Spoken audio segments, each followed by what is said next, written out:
सांप की सवारी करने वाले मेंढक। एक प्रदेश में एक वृद्ध सांप रहता था। उसका नाम मंदविश था।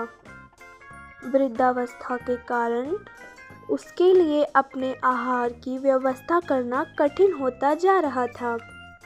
अतः वह बिना परिश्रम के किसी तरह भोजन जुटाने का उपाय सोचा करता था। एक दिन उसे एक उपाय सूझ गया। बिना समय गंवाए वह मेंढकों से भरे एक तालाब के किनारे पहुंचा और कुंडली मारकर यूं बैठ गया मानो ध्यान में लीन हो। जब एक मेंढक ने उसे इस तरह देखा तो उसे बहुत आश्चर्य हुआ। उसने उससे पूछा, क्या बात है सांप मामा, आज इस घड़ी आप यहाँ कुंडली मारकर बैठे हो, भोजन की व्यवस्था नहीं करनी है क्या? आज क्या आपका उपवास है? मंदविश ने मधुर वाणी में उत्तर दिया, अरे बेटा, आज प्रातः जो घटना मेरे साथ घटित हुई उसने मेरी भूख हर ली है। ऐसा क्या हुआ मामा? मेंढक ने पूछा। बेटा, मैं एक नदी किनारे भोजन की तलाश में घूम रहा था। वहाँ मुझे एक मेंढक दिखाई पड़ा। मैंने सोचा कि आज के भोजन की व्यवस्था हो गई और उसे पकड़ने बढ़ा। पास ही एक ब्राह्मण और उसका पुत्र ध्यान में लीन थे। जैसे ही मैंने मेंढक पर हमला किया वह उछलकर दूर चला गया और ब्राह्मण का पुत्र मेरे दंश का शिकार बन गया। वह वहीं तड़पकर मर गया।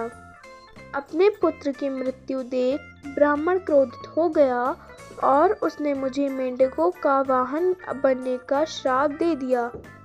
इसलिए मैं यहाँ तुम लोगों का वाहन बनने आया हूँ। मेंढक ने यह बात अपने राजा जलपात को बताई। राजा जलपात ने सभा बुलाकर अपनी प्रजा को ये बात बताई।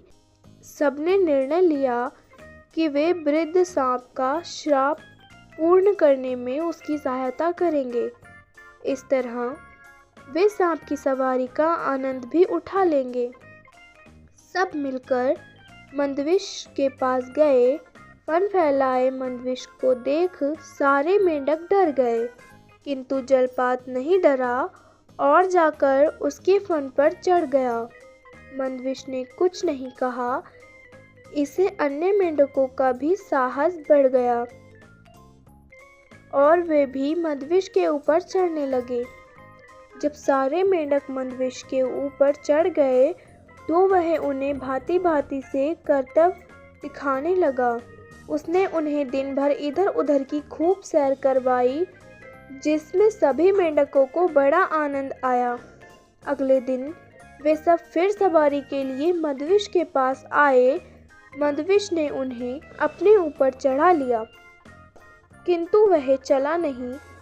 यह देख जलपात ने पूछा, क्या बात है, आज आप हमें करतब नहीं दिखा रहे, ना ही हमें घुमा रहे हैं?